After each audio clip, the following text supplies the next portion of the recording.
কড়াইটা গরম হয়ে গেলে তাতে সামান্য তেল দিয়ে নেব। এবার তাতে লবণ, হলুদ, মরিচের গুঁড়া মাখানো মাছ এক এক করে দিয়ে দেব। মাছগুলো ভালোভাবে ভেজে নেব।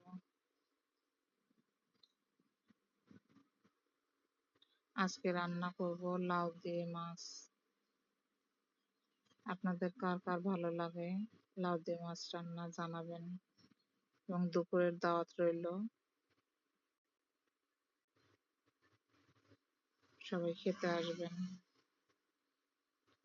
মাছগুলো এক পাশ ভাজা হয়ে গেলে এবার উল্টে দেব।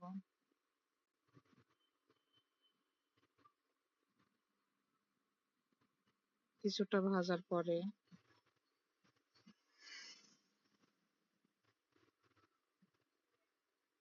হালকা করে ভেজে নেব।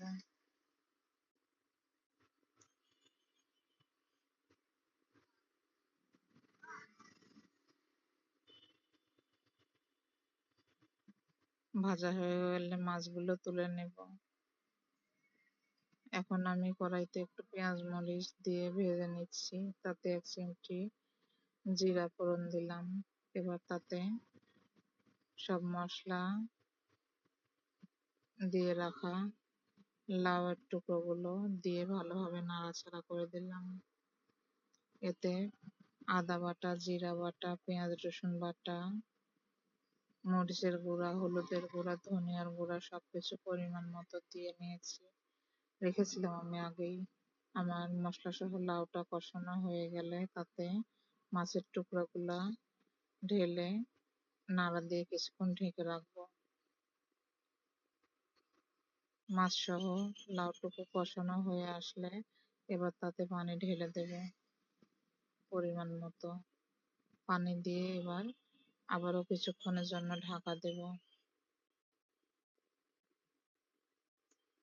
দেখতেই পাচ্ছেন আমার তরকারিটা বলক উঠেছে। এবার আমি আবার কিছুক্ষণের জন্য ঢাকা দেব এবং পরিমাণ মতো তরকারির ঝোলটা রেখে লাউ দিয়ে মাছ রান্না তরকারিটা নামিয়ে নেব।